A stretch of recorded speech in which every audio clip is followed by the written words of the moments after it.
Hey, and welcome back to Talk Better Worlds. I'm SirFelixTheCat, and this is The Blender. Alright, so before I get into this, I do want to say, hey, did you notice the new image, beginning of the little clip there, where it showed the new SirFelixTheCat icon? It is a beautiful picture, and I do want to give a shout out to artist Loki. Again, they made this, and it is beautiful. It is fantastic. I absolutely love it. But yeah, so here's how to reach out to Loki. Please do if you have any art requests. He is fantastic at what he does. Absolutely fantastic. Anyways, today I wanted to talk about award shows. And I don't mean just video game award shows, but award shows in general. We have the Emmys, the Grammys. So yeah, you have music, video, TV, movie, whatever you want to call it. And then you have video games as well. And why do we do them? Why... Who are they for? What's the purpose of them? And yeah, I'm kind of break them down. I'm pretty much going to group music and video together and do video games separate. So I'm going to go over why we have them and the purpose of them, who they are for, and then why should you have to care? So yeah, let's get into this. So, like I said, we're going to start off with music and movie, TV, whatever, those award shows. So, they've gone back and forth between being popular and just being hated by everyone. And, I guess this last, what was it, the Emmys? I don't watch them myself. I hear about them the next day on the radio when I listen to the news section. And apparently this last one went off really well. And good for them. I am happy for them. I watched the beginning of the BAFTA Awards, which was great seeing Doctor Who go out there and sing I Will Walk, 5,000 miles, but changing it to the BAFTAs, which, beautiful, beautiful. But, yes, they pretty much, when a lot of people look at this, they're kind of there seeing okay, so we're here just to glorify already rich, famous people, to try to make them more rich and famous, I guess. And that is one way of looking at it. But also, look at it from their perspective. And let's put it in your situation. Let's just say you're working at some customer service job and they did an award show. Think of The Office, how they have their award show that goes on in it. I can't remember the name of it. The Dundies, I think it was. But they made their employees, their people, feel special. And yeah, again, these are people who are already rich and famous. They're special in their own way, if you want to call that special. They're famous. They have money. But they're there to get together and honor each other. And that's pretty much what it's about. It's just, yes, it's a little bit of fluffing up each other and tapping butts and whatnot, but there is something behind it for them. They're getting recognized by the people in their own industry, hey, your acting this year in this movie was absolutely phenomenal. You deserve recognition for that. Yes, you got paid for it, but you deserve that extra recognition. Hey, you did a fantastic job. This costume designer, they just nailed it. Everything was perfect. You have the music. This song was so inspirational. Everybody played it. It was Spotify's #1 song this year. And yeah, that's worth something. It truly is. Even if you sitting at home don't feel the same. It is there for them. It serves that purpose to be hey, you did an outstanding job. And I'm okay with that. It's just like I said with the Dundies. Someone who answered the phone the best, they got an award. Or this person makes the best cup of coffee, they got an award. It's just that little bit of recognition that just keeps everything alive. Yeah, they're doing it for the money. Again, they are doing it for the money. But have you ever gotten an award and didn't think anything of it? Not really. If you got an award, you probably thought something of it. You were very happy. You were honored. And really, that's all, in my opinion, that matters for that. They're making each other happy. They're showing their goodwill towards each other. And that's cool. That is perfectly fine. Yeah, the person who came, who didn't win might cry. But I don't think they're sitting there saying like, oh, I hope they die tomorrow. They're more just like, I'm sad I didn't make it, but, I'm still happy that, Taylor Swift got her award for like her 50th album coming out that just went platinum or whatnot. It's good for them. So even if you don't like it, I mean, there are people out there who do. I mean, if I saw, like, let's just say Blink-182 went up and got an Emmy for something, I'm going to be happy about that because I love Blink-182.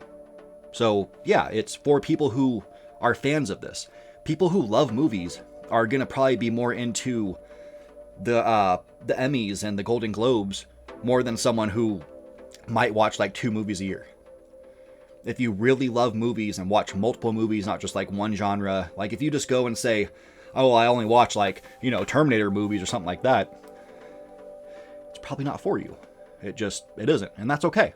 It doesn't have to be for you. That's something very important to remember. Not everything has to be for everyone. And then we get into more of the video game ones, because that's the bigger topic of this. Every year when these video game awards come out, yeah, they let us vote. Our votes mean something to it. But there's a lot of people who just bash them. Just hardcore bash them. And I guess I can see that. There are people who are just sitting at home. They're not into it. But it is for the people who are involved in these games. It's the same thing as I said. That costume designer who won the Emmy for like best costume design, it meant something to them. They stood out in their field. And that's all this is for. It's just to be like, hey, you did a good job. Kudos to you. Kudos to you. Like when an indie game wins Game of the Year, definite. Kudos to you. You did fantastic. That's the importance of it. Again, it's making people feel special. Why they do them live, that is another thing. There's a group of people who like to go to conventions.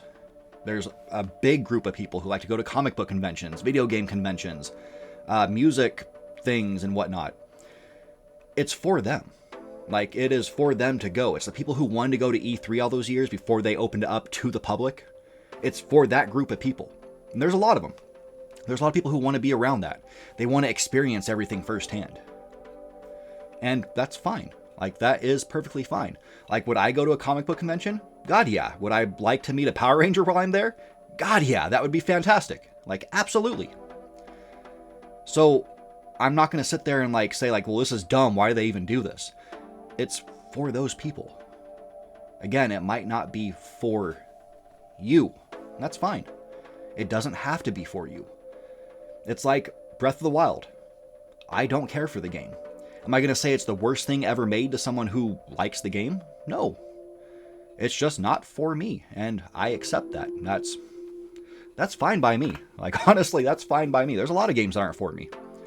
I don't sit there and just hate on them because I don't care for them. Except for Halo 1. I have issues with that game, but I love Halo 2, 3, ODST being my favorite. I don't hate Halo, I just don't care for Halo Combat Evolved.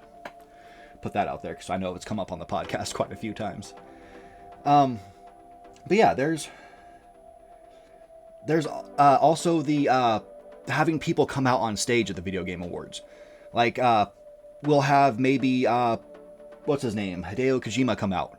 And he'll be talking about, like, something else that he's working on. Why do we do that? Again, it's for those people who go to the conventions. They want to see something like that. You want something that kind of stands out. Make your show entertaining. You might have, like, say, the creator of, or the head of Lyrian come out. The guy behind Baldur's Gate 3. Have him come out and, like, hold his sword or a shield or something like that. People are going to love that. People in the audience are going to eat that up. Those kind of things are kind of like when, this is a little bit off topic, but when the first Thor movie came out in theaters, there's the scene where Thor is in the apartment and he takes off his shirt. And if you were there, like, seeing it in theater when that movie came out, and you were with, like, women who were in the theater too, you kind of lost oxygen for a second. Like, they sucked all the air out of the room, just, and you're sitting there like, oh my God, I can't breathe. It's for that kind of effect. It's that shock moment. Like, oh man, you see that. Like, that's what they want. That is a peak moment for a person who's building a show like that. So it's fine. It's good to have those things. It may seem a little goofy if you're, again, just sitting here watching it online, like you're watching the live stream on YouTube. It's not going to hit you the same way. It might. If a game trailer comes out, it's going to hit you, especially if it's something you like. When they showed, what's the new Metal Gear Solid remake? Snake Eater Delta, I think that's what they're calling it. That was a moment people got hyped for. Fans of the games got hyped for that. I mean, that's one of the few like Metal Gear Solid games that I played quite a bit of. I never beat it. I don't think I've beaten any of the Metal Gear Solid games. I've played a bunch of them. Played the most of one, and that was more or less just goofing around. Didn't really focus on the story. I was too young. I say I was too young, but I was old enough to understand what I was doing. Just, I was a dumb kid. Let's just put it there. But anyways, that was one of those moments that people were hyped for. Just absolutely hyped for. And that's cool. They need that. That is another awe moment. And I see nothing wrong with them. Yeah, we do have like the Nintendo Presents or the State of Play and whatever Xbox calls their showcase, which I think it's just the Xbox Showcase, isn't it? Something like that. But they can do that there, and it's just not up to the same level. People don't get as hyped to like have the creators of Big Kitty Little City coming out to talk to us about the fact that it's coming out to Switch when it was already on like other platforms or something like that. It doesn't hit the same. It's cool for the people who like those creators, but it doesn't hit the same as having them live on a stage. It doesn't. You're not going to eclipse that moment. I mean, we could have the creator of Dragon Quest, Yuji Horii, come out. On camera, that doesn't mean much, but if he's on stage, people are going to get hyped. People who love Dragon Quest are going to get hyped, or people who just love his games in general, they're going to get hyped. Maybe they're going to be like, oh, maybe this is going to be an announcement for Chrono Trigger, a remake. They'll get hyped for it. They absolutely will. And it's good to have those. It's good that these shows exist, is kind of what I'm trying to say. Is these moments bring out, like, the little kid in us. The people, especially those in the audience. It brings out the little kid in them. They get to get hyped about something. It's, again, like watching Power Rangers. If you're watching Power Rangers for the first time when you're a kid, that show was hype. It was dope. Like, we all loved it. Well, fans loved it. I know there were people who were just saying, like, oh, that's dumb. That can't be done. But, imagination. You got to kind of have some. Anyway, side tangent. They need to keep these up. I think the only thing that's wrong with these shows, with all award shows, are just the people who love to hate. They try to ruin things for everybody else because it wasn't their cup of tea. It wasn't what they wanted to see. I don't know what they want to see. Like, honestly, don't know at all what these people who just love to hate want to see. Maybe they're just doing it because they feel bad about themselves. So they want everybody else to feel miserable. That could very well be. I mean, that's what we hear about, like, school bullies back when we were kids. That the bully is the one who they don't like themselves, so they attack the others. It's the same thing with racism. People who feel insecure about themselves on some level about something tend to be racist. If they have, like, a strong focus on this, like, shortcoming of themselves. It seems to turn to racism. Don't know why. I mean, that's just beyond me. Absolutely beyond me why they would do that. Just work on yourself. Accept yourself. And accept that these shows are there for people who aren't you. We don't have to hate on them. I mean, I don't always watch them. Though TV, music, movie, award shows, I don't watch them often. I might clip on if I know, like, maybe there's going to be a performance by a certain group, or, again, like, if a band I liked or a musician I liked is in the running for something, I might check it out, see if they win. Like Olivia Rodrigo, when she came out with her last album. I watched it that year. I did want to see if she was going to win because I fully believed she deserved it. She was the biggest name on the pop stations at that time. And then, I forget this other girl's name, Sabrina Carpenter. I think that she should have won last year for, like, best album. Because, again, half of her album played on the radio like every third song. It was always a different song off her album. That's someone who deserves to win that award, in my opinion. She was the most played, at least on the radio. I don't know about Pandora and Spotify and all them. Don't use them much, but yeah, for the radio, she was the number one. And it's like when Taylor Swift comes out, it's the same thing. Her music is usually the most played on the radio. And for those people who don't want to accept that these people deserve to have their spotlight, also understand, like those same artists I just talked about, you might not be a fan of them, but they still have concerts. Is that concert for you if you're not a fan? No. Should they stop them because you're not a fan? No, that's you needing to get over yourself. Yep, that's kind of a hot take, but that's where we're going to end this. So, yeah, that's how we have it. We have why these shows exist, and it's for the people. Who it's for.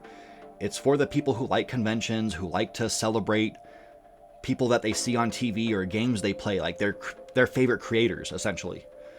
And then, if you're a hater, you just need to get over it. And until next time, you take care. Hey, thanks for watching. Give us a like if you enjoyed it, and dislike it if you didn't. Let us know what you think about the channel. And don't forget to subscribe. Tell your mom.